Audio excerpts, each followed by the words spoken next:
नमस्कार, आप देख रहे हैं चरखी दादरी तहलका और मैं हूं आपके साथ आपका अपना नरेंद्र राजपूत। हरियाणा की राजनीति में एक बार फिर सद्भाव यात्रा को लेकर सियासी गर्मी तेज हो गई है। पूर्व केंद्रीय मंत्री बीरेंद्र सिंह ने कांग्रेस के कई बड़े बड़े नेताओं के यात्रा से दूर रहने पर चुप्पी तोड़ी है और भाजपा व संघ समाज में भाईचारा खराब करने का भी आरोप लगाया है। पूर्व केंद्रीय मंत्री बीरेंद्र सिंह चरखी दादरी पहुंचे, जहां उन्होंने कांग्रेस कार्यकर्ताओं और पदाधिकारियों के साथ बैठक कर सद्भाव यात्रा को लेकर रणनीति तैयार की। बीरेंद्र सिंह ने कहा कि उनके बेटे पूर्व सांसद बृजेंद्र सिंह ने राहुल गांधी से विचार विमर्श के बाद ही इस यात्रा का निर्णय लिया है। यह यात्रा कांग्रेस पार्टी की यात्रा है और आने वाले 7 महीने में सभी कांग्रेसी नेता इस यात्रा में शामिल हो जाएंगे। वहीं बीरेंद्र सिंह ने कहा कि सद्भाव यात्रा किसी एक व्यक्ति की नहीं बल्कि कांग्रेस पार्टी की है। आने वाले वक्त में हर कार्यकर्ता इस यात्रा का हिस्सा बनेगा और जनता के विश्वास पर कांग्रेस की सरकार बनेगी। मीडिया से बात करते हुए बीरेंद्र सिंह ने कहा कि प्रदेश की जनता अब बदलाव चाहती है। उन्होंने दावा किया है कि भाजपा और आरएसएस समाज को धर्म और जाति के नाम पर बांटने का काम कर रहे हैं, लेकिन कांग्रेस की यह सद्भाव यात्रा इस विभाजन की राजनीति को फेल कर देगी। भाजपा और संघ समाज में भाईचारा खराब करने की कोशिश कर रहे हैं, पर हमारी यात्रा का मकसद ही है लोगों में एकता और सद्भाव का संदेश देना। पूर्व मंत्री ने कहा कि हरियाणा कांग्रेस का संगठन मजबूत हो रहा है और आम कार्यकर्ता को संगठन में पूरी प्राथमिकता दी जाएगी। उन्होंने यह भी दावा किया है कि भाजपा सरकार ने भ्रष्टाचार को बढ़ावा दिया है और सद्भाव यात्रा के जरिए कांग्रेस सरकार की हर पोल जनता के सामने खुलेगी। बता दें कि यह सद्भाव यात्रा प्रदेश के सभी 90 विधानसभा क्षेत्रों में जाएगी और कांग्रेस इस यात्रा के जरिए जनता के बीच नई ऊर्जा भरने की कोशिश कर रही है। अब देखना यह होगा कि कांग्रेस की सद्भाव यात्रा क्या सच में प्रदेश में भाईचारे का संदेश फैलाने में सफल होती है या फिर यह भी एक राजनीतिक यात्रा बनकर रह जाएगी। फिलहाल बीरेंद्र सिंह के इस बयान ने हरियाणा की राजनीति में एक नई हलचल जरूर पैदा कर दी है। तो अभी के लिए फिलहाल इतना ही। देखते रहें चरखी दादरी तहलका। मिलते हैं ब्रेक के बाद। जो 5 अक्टूबर से हरियाणा भर की 90 के 90 विधानसभा क्षेत्रों में सद्भाव यात्रा का आयोजन करने का था, उसमें एक चरण में हमने 14 चुनाव क्षेत्र हैं उनको पूरा कर लिया है। करेंगे 6 नवंबर को और उसके बाद 11 नवंबर से दूसरे चरण की यात्रा शुरू होगी। उसमें भी 14 हैं और वो नांगल चौधरी से शुरू होगी। उसमें भिवानी ज़िले के और महेंद्रगढ़ ज़िले के और दादरी ज़िले के, ये तीनों ज़िलों के, और 2 चुनाव क्षेत्र रोहतक के और 2 चुनाव क्षेत्र सोनीपत के और 1 चुनाव क्षेत्र पानीपत का।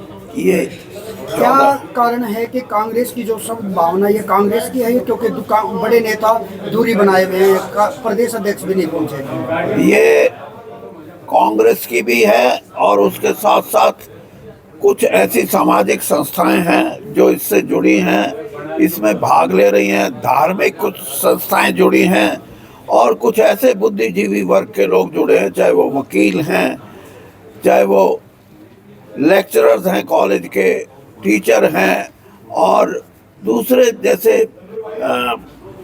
सामाजिक तौर पे डॉक्टर वगैरह। सभी लोगों ने इसका समर्थन इसलिए किया है कि सद्भाव हमारी सभ्यता का, हमारी संस्कृति का, हरियाणा में एक ऐसा प्रदेश है हरियाणा जहाँ ये बात जानी जाती है कि गांव में बसने वाले और ख़ास तौर पे शहर में भी जो लोग बसे हुए हैं वो बिना किसी इसके कि कौन किस वर्ग से है, एक आपस में मिलके और सौहार्द का वातावरण बना के रह रहे हैं। उसको पिछले सालों में आरएसएस ने भी और बीजेपी के कार्यकर्ताओं ने भी और इस सरकार ने भी ऐसे प्रयत्न किए हैं कि अपनी राजनीतिक स्वार्थ सिद्धि के लिए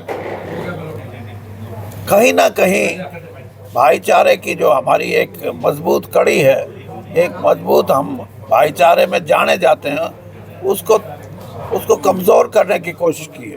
तो इसलिए ब्रजेंद्र सिंह जो पूर्व एमपी हैं हिसार से, उन्होंने राहुल गांधी जी से मिलके ये निर्णय लिया था कि मैं इस यात्रा को आगे बढ़ाना चाहता हूँ और इससे हम सामाजिक सौहार्द, इसको सद्भाव कहें, वननेस की फीलिंग जो है, और इसके साथ साथ युवा वर्ग जो आज असंतोष में है, ना तो नौकरियां हैं ना कारोबार है और भ्रष्टाचार जैसे व्यापक है। अभी हमारे अध्यक्ष बता रहे थे आप दादरी से कि यहाँ तहसीलदार की 6 पोस्ट हैं, एक भी नहीं है, और एक डीआरओ है, उसको सब कुछ दिया हुआ है।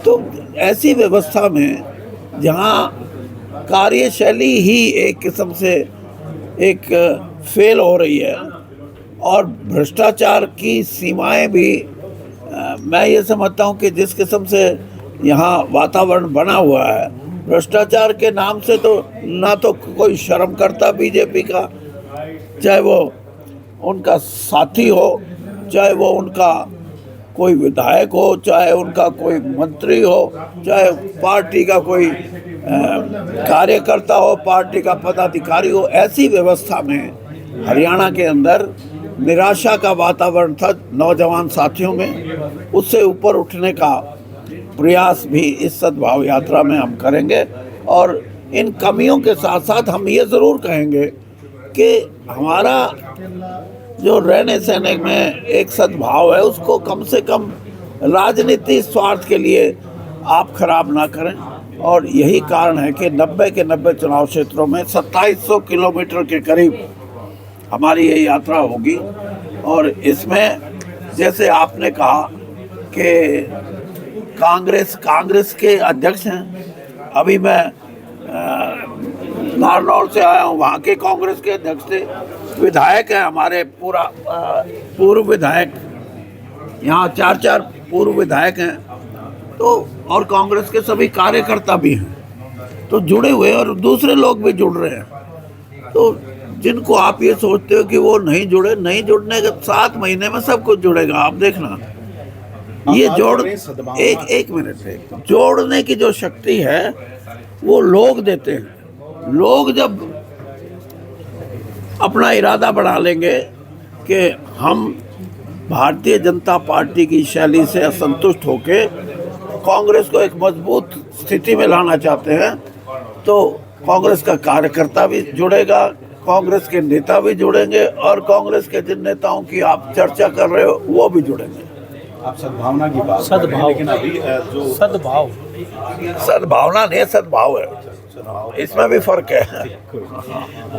तो जिस तरीके से अभी कांग्रेस चल रही है, जिस तरीके से गुट अलग अलग अपने प्रभुता दिखा रहे हैं, तो उसको कैसे आप यहाँ पर दूर कर पाएंगे? क्योंकि अभी अपने कार्यकर्ताओं के साथ बात करते हुए भी इस बारे में जिक्र किया था कि पता नहीं संगठन बन पाएगा भी या नहीं बन पाएगा। नहीं, मैंने ये नहीं कहा। मैंने ये कहा कि 11 साल से कांग्रेस का कोई संगठन नहीं था, अब संगठन की प्रक्रिया शुरू हुई है, हो सकता है इसमें समय लगे, इसीलिए एक पहल की जा रही थी कि कांग्रेस के कार्यकर्ताओं को जमीन से जो लोग आज ये चाहते हैं कि कांग्रेस मजबूत हो, उनके बीच में जाया जाए और वो यात्रा के माध्यम से सबसे सार्थक बात है।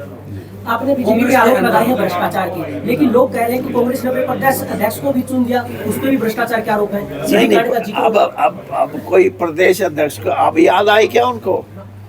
यानी ये जो बात करने वाले लोग हैं, इनका 11 साल से राज था, कभी जिक्र आया? ये सिर्फ राजनीति में अपने स्वार्थ सिद्धि के लिए प्रदेश अध्यक्ष अरे 11, अगर आप सत्ता में हो और आप आज कह रहे हो कि प्रदेश अध्यक्ष पे इस तरह के भ्रष्टाचार के आरोप है, प्रदेश अध्यक्ष ने भी साफ कर दिया कि ये राजनीतिक द्वेष की बात है, कहीं मेरे खिलाफ कोई ऐसी परिस्थिति नहीं है जिसमें कोई भ्रष्टाचार की बात हो।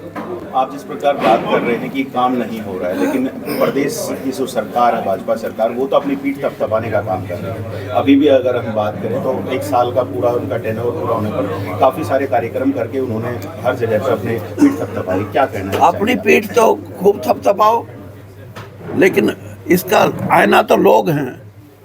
अभी ये जो मैंने जो बात कही, ये पीठ थपथपाने की बात है कि 6 पोस्ट तहसीलदार की और एक भी आदमी यहाँ डिप्लॉय ना हो, उसकी कोई पोस्टिंग ना हो, तो ये पीठ थपथपाना जो है भारतीय जनता पार्टी का एक ट्रेंड है, ये एक ट्रेंड है। और वो ये है कि वो अपना शो पीस कर सकते हैं, लेकिन लोगों में अपनी साख जमाने में वो असमर्थ हैं। क्यों असमर्थ हैं? क्योंकि सारी चीज़ें, अब आप बताइए, जो कौशल रोजगार योजना है, क्या है वो? कौशल रोजगार योजना के माध्यम से जो शेड्यूल कास्ट के लोग हैं, जो बैकवर्ड क्लास के लोग हैं, जिनकी रिजर्वेशन है, आज उनको खतरा है, उनकी रिजर्वेशन ही खत्म होगी, उसमें कोई रिजर्वेशन का प्रावधान नहीं है। तो ये कहाँ से पीठ थपथपाई? इसका मतलब कहीं ना कहीं किसी ना किसी रूप में वो सिर्फ अपने लोगों को, चाहे कॉलेज में लेक्चरर्स की भर्ती हो, चाहे यूनिवर्सिटी में वाइस चांसलर की भर्ती हो, और चाहे जो क्लास 3 और क्लास 2 की भर्तियाँ हों, उनकी नीयत यही है कि हम जिस किस्म की उनकी सोच है कि हम उसी किस्म के लोगों को इस सारे सिस्टम का हिस्सा बनाएं, और ये लोगों को बर्दाश्त नहीं है, हरियाणा के लोगों को। Thank you sir. Thank you.